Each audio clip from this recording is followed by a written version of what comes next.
Oi pessoal, eu sou o Alessandro e esse é o quadro Botando em Dia aqui do Ministério dos Quadrinhos. Esse é um dos quadros do canal no qual eu comento as minhas tentativas de atacar a minha pilha de quadrinhos não lidos. Nesse quadro em específico eu falo da minha tentativa de colocar em dia séries que ainda estão em andamento. Eu já fiz um vídeo para esse quadro sobre o Homem-Aranha do Nick Spencer, que eu estava aí acho que uns 5 meses atrasado, e aí peguei as mensagens e li, né? Bom, claro que às vezes quando o vídeo vai ao ar, acontece de eu ter lido já alguns números e ter saído mais um.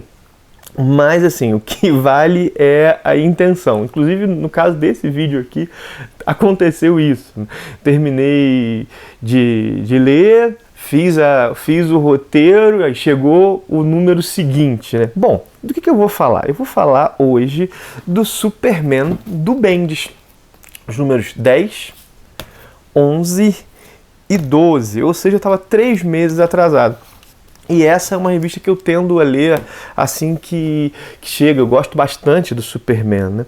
O conteúdo dessas revistas ele vem de 2 mensais norte-americanas, da revista Superman e da revista Action Comics. Ambas as revistas são escritas pelo Bendis, que assumiu todo o cuidado do Superman quando trocou a Marvel pela DC.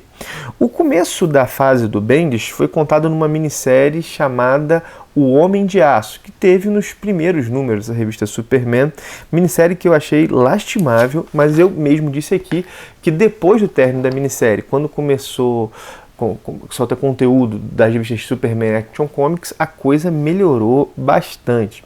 Uma coisa legal é que o Bendis ele buscou dar propostas bem distintas às 2 revistas.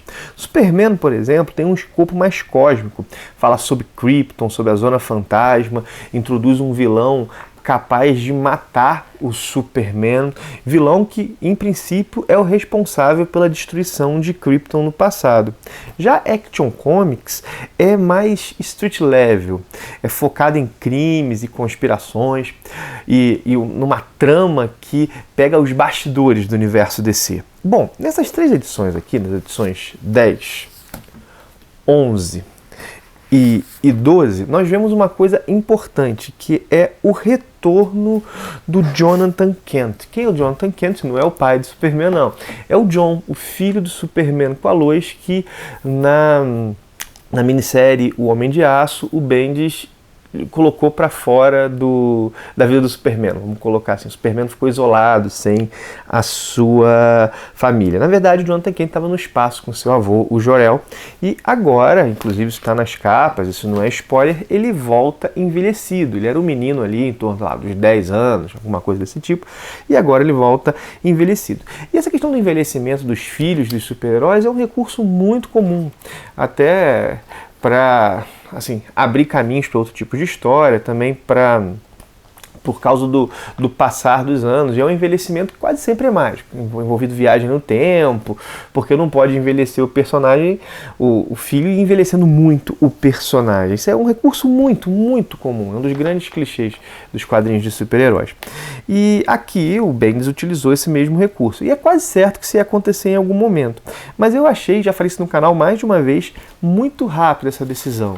Cara, o John pra gente só teve uma fase, né? A Super Família só teve a fase do Peter Tomasi junto do Dan Jurgens, e agora o Bendis já envelheceu o personagem sem a editora ter a chance de explorar a possibilidade de Superman ter um filho criança.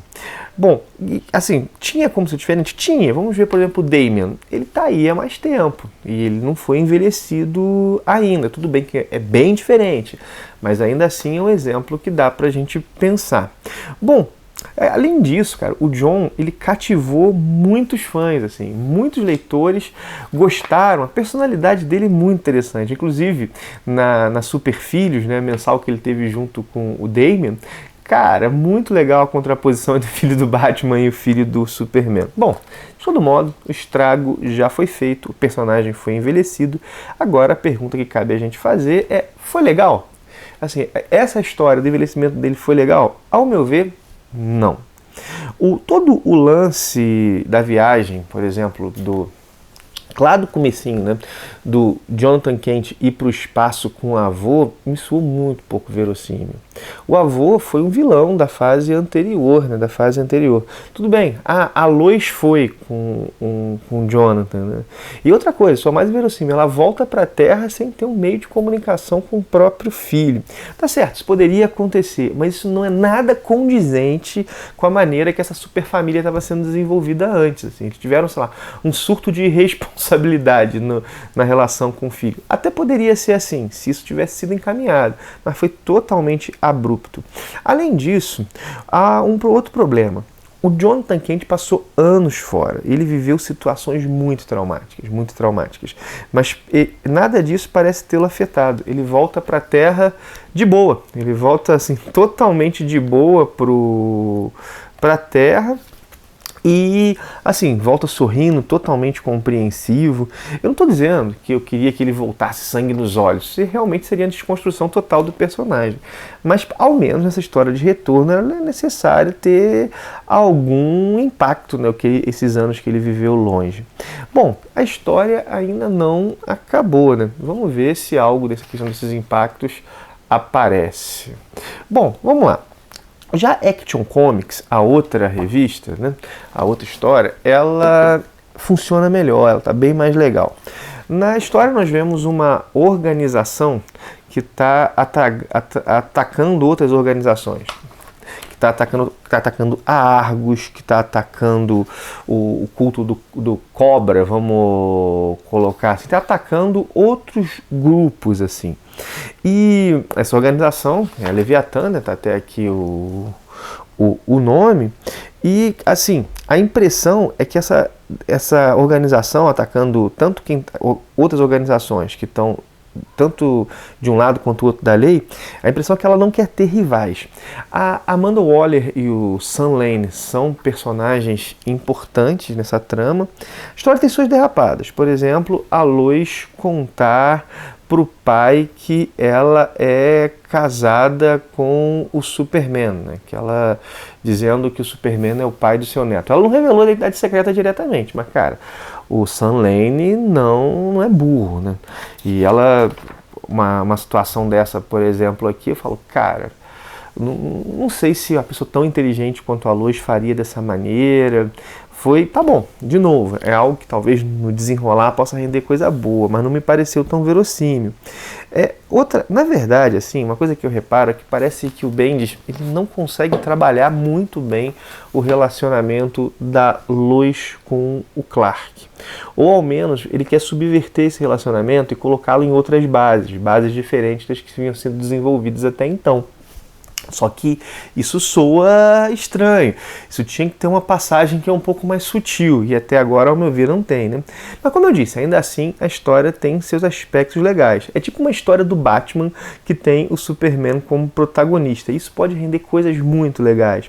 Inclusive, nós vamos ter agora a Lois e o Clark agindo como agentes infiltrados. Pô, só isso aí já permite algumas coisas que podem ser interessantes, né? Mas esses são os primeiros atos dessa história aí, do Leviatã, desse retorno do Jonathan Kent. Assim, não sei como é que vai ser desenvolvido, né? Como eu disse, né, a minissérie Homem de Aço foi bem ruim, depois a coisa melhorou. Ao meu ver aqui agora deu uma pisada no freio, ficou um pouco aquém do que estava vindo antes, mas é um projeto de longuíssimo prazo que o Bendis está desenvolvendo, e eu não sou eu não tenho essa resistência ao Bendis que a galera tem, não. Acho que ele faz muita coisa boa, né? Por exemplo, a Jessica Jones dificilmente ele errou a mão. Eu acredito que ele queira fazer algo legal no Superman, mas às vezes parece que a vontade de deixar a sua marca atrapalha um pouco o cara, sabe? Ele quer tanto deixar a sua marca, quer tanto fazer o Superman do Bendis, que ele esquece que o Superman é maior do que o Bendis, né? Essa é um pouco a impressão que eu tenho. Divido aí com vocês, dá o feedback, concorda, discorda. Mas, assim, de novo, isso é a impressão de uma coisa em andamento, né? Não dá para dizer ainda com tanta certeza, porque o todo é maior do que a soma das partes, né? É difícil realmente avaliar uma história em andamento. Só conhecendo o final que a gente pode julgar até melhor o começo. Mas esse é o ônus de quem pretende comentar uma história que ainda está em processo, né? Mas tá bom, é isso que eu queria dizer. Estou aí me esforçando por reduzir a minha pilha de leituras acumuladas. Não esquece de dar teu joinha, de compartilhar o vídeo se você achou legal, de chamar outras pessoas para conhecer o Ministério dos Quadrinhos, é isso que faz nossa comunidade aqui aumentar. Não esquece do link da Amazon que eu deixo em todos os meus vídeos, caso você vai fazer uma compra nessa loja, entrando por esse link, isso ajuda demais mesmo o canal a se manter, a melhorar. Faz diferença nenhuma para você, mas para o canal faz toda a diferença. É isso que eu tinha para dizer. Paro então, um abração e até o próximo vídeo.